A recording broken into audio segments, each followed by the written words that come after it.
నమస్కారం. అదృష్టం కార్యక్రమానికి స్వాగతం. ఇల్లు కొనుక్కోవాలని ప్రతి ఒక్కరూ అనుకుంటారు. మరి ఏ ఫేస్ లో ఎవరు ఎటువంటి ఇల్లు తీసుకోవటం లేదంటే ఫ్లాట్ కొనుక్కోవడం వల్ల కలిసి వస్తుంది, సుఖ సంతోషాలతో ఉండగలరు అనేవి మనకి వివరిస్తారు ప్రముఖ జ్యోతిష్యులు వీరాపురం సుబ్రహ్మణ్య స్వామి. వారితో మాట్లాడి మరిన్ని వివరాలు తెలుసుకుందాం. నమస్తే గురుగారు. శుభాశీస్సులండి. గురుగారు, ముందు ఎపిసోడ్ లో మీరు అనేక విషయాలు తెలియజేశారు, కొన్ని రాశుల గురించి కూడా తెలిపారు. ఎటువంటి రాశి వారు, ఏ రాశి వారు ఎటువైపు తీసుకోవాలి, ఏ ద్వారం ద్వారా. కర్కాటక రాశి వారు ఏ ఫేస్ ఇల్లు కొనుక్కుంటే వాళ్ళకి కలిసి వస్తుంది, బాగుంటుంది, వాస్తవమే తెలియచేద్దాము.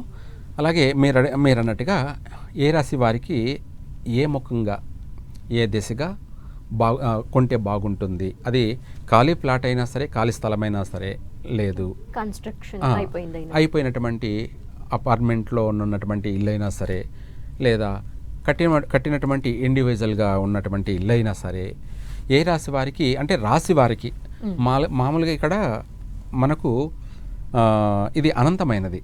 ఏమైంది? అనంతమైనది. అనంతమైనదంటే మనం పుట్టిన సమయాన్నించి తీసుకోవాలి. అదే పుట్టినటువంటి గుడ్ టైమా బ్యాడ్ టైమా దాన్ని బట్టి దశ కూడా ఉంటుంది. ప్రధానమైన అంటే ఇందులో లక్కీ దిశ, లేదు శుభదశ, లేదంటే అశుభ దిశ అంటే మూడు వర్తిస్తాయి. ఈ మూడిట్లో కూడా ఏంటి అంటే మనకు అంటే రాశి ప్రకారంగా ఓవరాల్గా ఈ ఫేస్ అయితే బాగుంటుంది అనేది ఇప్పుడు మనం చెప్పుకోవడం. అలా కాకుండా ఏ మనిషి తీసుకోవాలనుకుంటున్నారో వాళ్ళ వ్యక్తిగతంగా ఏ నక్షత్రమో, వాళ్ళు పుట్టిన టైం ఏది, దాని ప్రకారంగానే కూడా చూసుకొని తీసుకోవాలి. అంటే అన్ని కోణాల్లో కూడా ఈ ఫేస్ సరిపోవాలి. ఇప్పుడు మనకు కర్కాటక రాశి వారు ఉన్నారు. ఈ కర్కాటక రాశి వారికి 8 ఫేసుల్లో ఆగ్నేయ దిశ అంటే రెండో ఫేస్. అది రెండో ఫేస్ అంటే ఇప్పుడు తూర్పు అంటే సూర్యుడు ఉదయించేది, మనకు అది ప్రామాణికం కాబట్టి తూర్పు అంటాం. తూర్పు ఫేస్ అంటే సూర్యుడికి ఎదురుగా ఉంటేనే అది తూర్పు ఫేస్. అలా కాకుండా డైరెక్షన్ ఇల్లు మారిందనుకోండి, అంటే మనం సూర్యుడికి ఎదురుగా నిలబడ్డాం, అంటే సూర్యుడికి ఎదురుగా మనం ఉన్నాము, సూర్యుడు మనకు ఎదురుగా ఉన్నాడు మన ఇంటికి, అది తూర్పు ఫేస్ అవుతుంది. దాని నుంచి కొంచెము డైరెక్షన్ తిరిగిందనుకోండి, అంటే నేనున్న ఫేస్ మన కెమెరా ఎదురుగా కాకుండా సైడ్కి నీదికి చూస్తాను అనుకోండి, అది ఆగ్నేయం. అంటే రెండో ఫేస్, సెకండ్ ఫేస్. ఆగ్నేయం అనేది రెండో దిశ. ఈ రెండో దిశ అనేది కర్కాటక రాశి వారికి బాగా చక్కగా కలిసి వస్తుంది రాశి ప్రకారంగా. అలాగే మళ్ళీ వ్యక్తిగతంగా అంటే ఇప్పుడు ఇందులో కర్కాటక రాశిలో పుష్యమి నక్షత్ర జాతకులు,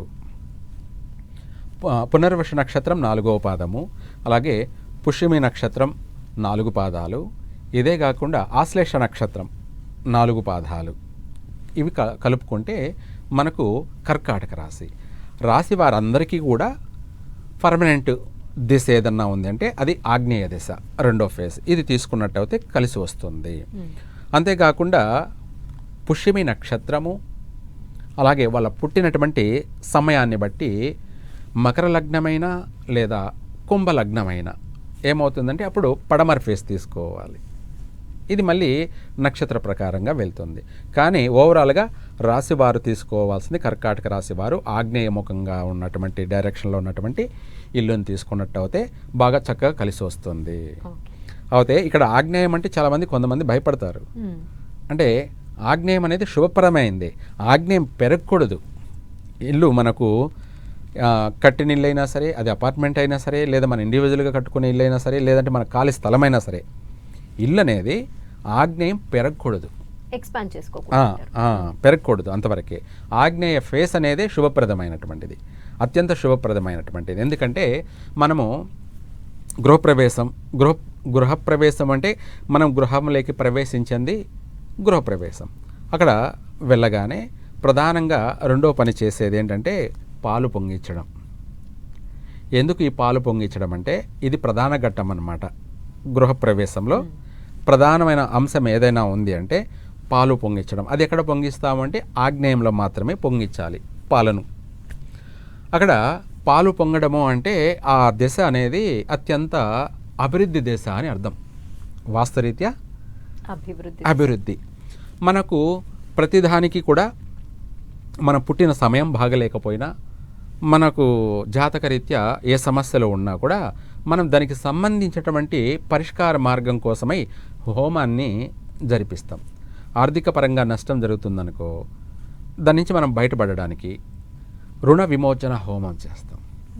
సంతానం విషయంలో ఏదన్నా ఇబ్బందులు కలుగుతున్నా, తరచూ సంతానం ఆలస్యం జరిగినా, లేదంటే సంతానం కలిగి చనిపోతున్నా, నష్టపోతున్నా, దానికి ఏం చేస్తామంటే పుత్రకామేష్టి యాగం అని చెప్పేసి మనం హోమం జరిపిస్తాం. ఇట్లా ప్రతిదానికి కూడా హోమం జరిపిస్తాం. అలా శుభప్రదం కోసమైన జరిపించేటువంటి హోమం ఎలాగో అలాగే అక్కడ నిత్యము ఆగ్నేయంలో శుభప్రదమైనటువంటి హోమం జరుగుతూ ఉంటుంది. అంటే ఇంటికంతా కూడా వెలుగునిస్తూ ఉంటుంది. ఇంటికంతా కూడా ఇందాక మనం చెప్పుకున్నాం సూర్యకిరణాలు అనే వెలుగు ఎలాగో అలాగే అంతకంటే రెట్టింపైనటువంటిది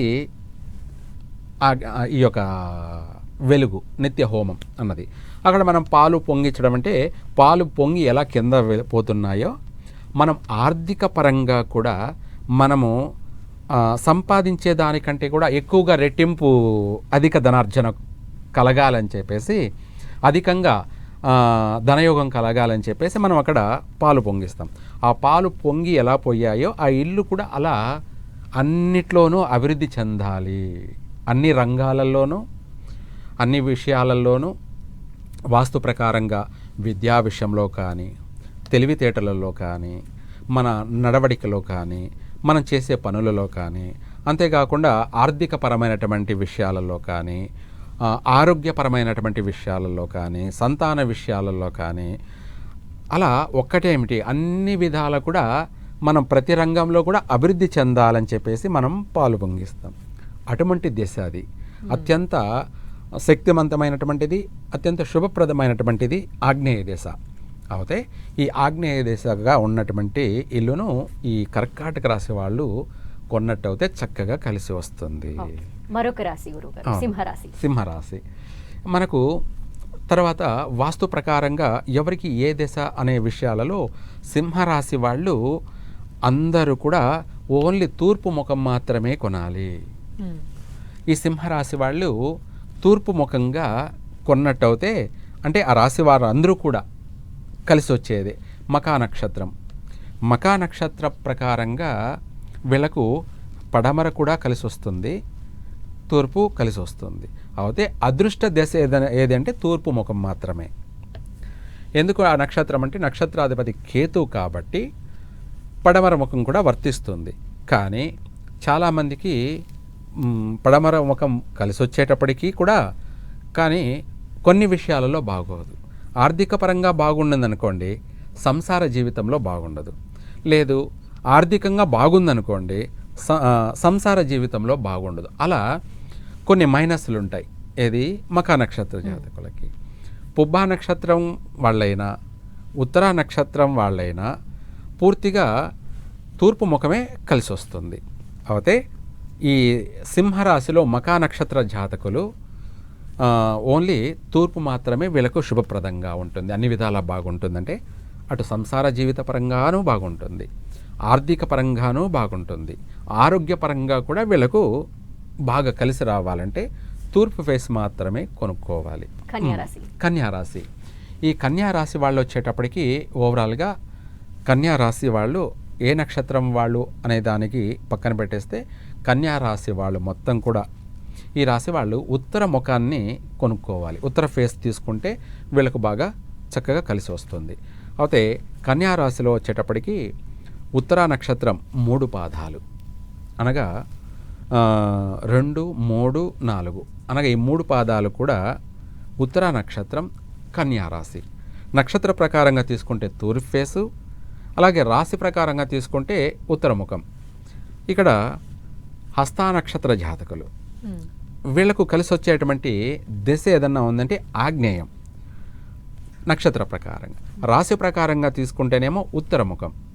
ఇట్లా 2 దిశలు అనేది ఉంటాయన్నమాట. తర్వాత చిత్తా నక్షత్రం 1వ పాదం 2వ పాదం కన్యారాశి. వీళ్ళకి వచ్చేటప్పటికి ఉత్తరముఖం సరిపోదు, తూర్పు ముఖం అన్నా తీసుకోవాలి, లేదంటే దక్షిణ ముఖం అన్నా తీసుకోవాలి. అయితే ఓవరాల్గా కన్యారాశి వాళ్ళకి లక్కీ దిశ ఏదన్నా ఉంది అంటే ఉత్తర ఫేసు లక్కీ ఫేసు. రెండోది తూర్పు. తూర్పు అంటే ఇందాక మనం చెప్పుకున్నాం, నక్షత్ర ప్రకారంగా వెళ్ళిపోతున్నాం. చిత్తా నక్షత్రం. చిత్తా నక్షత్రం 1, 2 పాదాల వాళ్ళు తూర్పు ఫేస్. అలాగే ఉత్తర నక్షత్రం వాళ్ళు 3 పాదాల్లో జన్మించిన వాళ్ళు తూర్పు ఫేస్. ఓవరాల్గా హస్త నక్షత్రం ఏ నక్షత్రమైనా కన్యా రాశి వాళ్ళు కాబట్టి ఉత్తర ముఖం మాత్రమే తీసుకుంటే వీళ్ళకు కలిసి వస్తుంది. తర్వాత తులారాశి. తులరాశి. ఈ తులారాశి వాళ్లకు ఓవరాల్గా చిత్తా నక్షత్రం 3, 4 ఈ 2 పాదాలు కలిపి తులారాశి. అలాగే స్వాతి నక్షత్రం 4 పాదాలు కలిపి తులారాశి. అలాగే విశాఖ నక్షత్రం 3 పాదాలు అంటే 1, 2, 3 పాదాలు వీళ్ళు తులారాశి. కాబట్టి ఈ రాశి వాళ్ళందరూ కూడా ఓవరాల్గా కలిసి వచ్చే దశ వీళ్ళకు తూర్పు దశే తులారాశి వాళ్ళకి. అలాగే నక్షత్ర ప్రకారంగా చూసుకున్నట్టయితే విశాఖ నక్షత్రం 3 పాదాలు తులారాశిలో ఉంటాయి. 4వ పాదం వచ్చేటప్పటికి వృశ్చిక రాశిలో ఉంటుంది. అయితే ఈ 3 పాదాల వాళ్ళు ఉత్తరముఖంగా తీసుకోవాలి. అనగా చిత్తా నక్షత్రం వచ్చేటప్పటికి 3, 4 పాదాలు ఉంది కాబట్టి వీళ్ళకు తూర్పు ఫేస్ సరిపోతుంది. ఓవరాల్గా స్వాతి నక్షత్రం వాళ్ళైనా సరే, చిత్తా నక్షత్రం వాళ్ళైనా సరే, అలాగే విశాఖ నక్షత్రం వాళ్ళైనా సరే తులారాశి కాబట్టి వీళ్ళకు తూర్పు ఫేస్ కానీ లేదంటే ఉత్తర ఫేస్ కానీ బాగా సరిపోతుంది. ఇంకా మనకు వృశ్చిక రాశి. ఈ వృశ్చిక రాశి వాళ్ళు వచ్చేటప్పటికి ఈ వృశ్చిక రాశి ఓవరాల్గా రాశి ప్రకారంగా దక్షిణ ఫేస్ కానీ లేదంటే తూర్పు ఫేస్ కానీ మాత్రమే తీసుకోవాలి వీళ్ళిద్దరు. వీళ్ళు పడమర ఫేస్ తీసుకోకూడదు. ఎవరు? వృశ్చిక రాశి వాళ్ళు. ఎందుకంటే ఇక్కడ పడమర ఫేస్ అని మనం ఎందుకు అన్నామంటే అనురాధ నక్షత్రం. అనురాధ నక్షత్రాధిపతి శనిగ్రహం కాబట్టి పడమర ఫేస్ సరిపోతుంది. కొంతమందికి బ్లాక్ కలరు సరిపోతుంది, పడమర ఫేస్ కూడా సరిపోతుందని చెప్తూ ఉంటారు. అయితే పడమర ఫేసు కొంతవరకు మాత్రమే వీళ్ళకి సరిపోతుంది. అంటే పడమర ఫేస్లో ఈ యొక్క అనురాధ నక్షత్ర జాతకులు ఉన్నట్టయితే ఆర్థికంగా నష్టపోతారు. అలాగే సంసార జీవితంలో ఏమిటి అంటే భార్యాభర్తల మధ్య మనస్పర్ధలు, ఎడబాట్లు జరిగే అవకాశాలు కూడా ఎక్కువగా ఉంటాయి.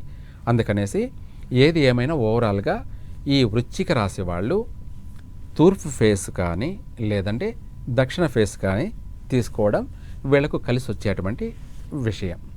తదుపరి ధనుసు రాశి. ఈ రాశి వాళ్ళు ధనుసు రాశి వాళ్ళు వచ్చేటప్పటికి పూర్తిగా మూలా నక్షత్రం, అలాగే పూర్వాషాఢ నక్షత్రం, ఉత్తరాషాఢ నక్షత్రం 1వ పాదం. ఈ రాశి వాళ్ళు ఉత్తర ముఖం లేదంటే పడమర ముఖం. ఇక్కడ మూలా నక్షత్ర జాతకులు కానీ పూర్వాషాఢ నక్షత్ర జాతకులు కానీ వీళ్ళకి వచ్చేటప్పటికి నక్షత్ర ప్రకారంగా తీసుకునేటప్పటికి మూలా నక్షత్ర జాతకులకి పడమర, పూర్వాషాఢ నక్షత్ర జాతకులకి ఏమో తూర్పు, అలాగే ఉత్తరాషాఢ నక్షత్రం 1వ పాదం కాబట్టి వీళ్ళకి కూడా తూర్పు. అయితే ఇక్కడ వీళ్ళకి వచ్చేటప్పటికి దక్షిణ ముఖం మాత్రమే పనికిరాదు. ఎవరికి? ధనుసు రాశి వారికి. మిగతా 3 ఫేసుల్లో కూడా ఏదైనా తీసుకోవచ్చు, పడమర ముఖమైనా సరే. ఇంకా శుభప్రదంగా ఉండాలంటే ఉత్తర ముఖం, లక్కీ దిశ, లేదంటే తూర్పు ఫేస్ కూడా వీళ్ళకు కలిసి వస్తుంది. కానీ వీళ్ళు అవాయిడ్ చేయాల్సింది ధనుసు రాశి వాళ్ళు దక్షిణ ముఖం మాత్రం అసలు తీసుకోకూడదు, కలిసి రాదు, నష్టాలే అధికంగా ఉంటాయి. కాబట్టి వీళ్ళు వీలైనంతవరకు ఈ 3 ఫేసుల్లో ఏదైనా తీసుకోవచ్చు. కానీ లక్కీ ఫేస్ మాత్రం ఉత్తరం లేదా తూర్పు. సెకండరీ ఏంటంటే పడమర ఫేస్. తర్వాత మకర రాశి. మకర రాశి వాళ్ళకి వచ్చేటప్పటికి వాస్తురీత్యా పూర్తిగా ఈ రాశి వాళ్ళకి నక్షత్ర ప్రకారంగా తీసుకునేటప్పటికి శ్రవణ నక్షత్రం, అలాగే ఉత్తరాషాఢ నక్షత్రం, ధనిష్ట నక్షత్రం. ఉత్తరాషాఢ నక్షత్రం వచ్చేసి 2, 3, 4 అంటే 3 పాదాల వాళ్ళు. అలాగే శ్రవణ నక్షత్ర జాతకులు 4 పాదాల వాళ్ళు. ధనిష్ట నక్షత్రం వచ్చేటప్పటికి 1, 2వ పాదం వీళ్ళు. ఓవరాల్గా రాశి ప్రకారంగా తీసుకున్నట్టయితే మకర రాశి వాళ్ళకి పడమర ఫేస్ మాత్రమే. అలాగే నక్షత్ర ప్రకారంగా చూసుకున్నట్టయితే మనకు ఉత్తరాషాఢ నక్షత్ర జాతకులు తూర్పు ఫేస్ తీసుకోవాలి. అలాగే శ్రవణ నక్షత్ర జాతకులు వచ్చేటప్పటికి ఆగ్నేయముఖంగా తీసుకోవాలి. లేదు ఇది కాకపోతే మనం ఈ యొక్క ధనిష్ట నక్షత్ర జాతకులు అనుకున్నాం. వీళ్ళు దక్షిణ ఫేస్గా తీసుకోవాలి. అయితే ఓవరాల్గా వీళ్ళు వచ్చేటప్పటికి పడమర ఫేస్ తీసుకోవడమే వీళ్ళకు లక్కీ దశ.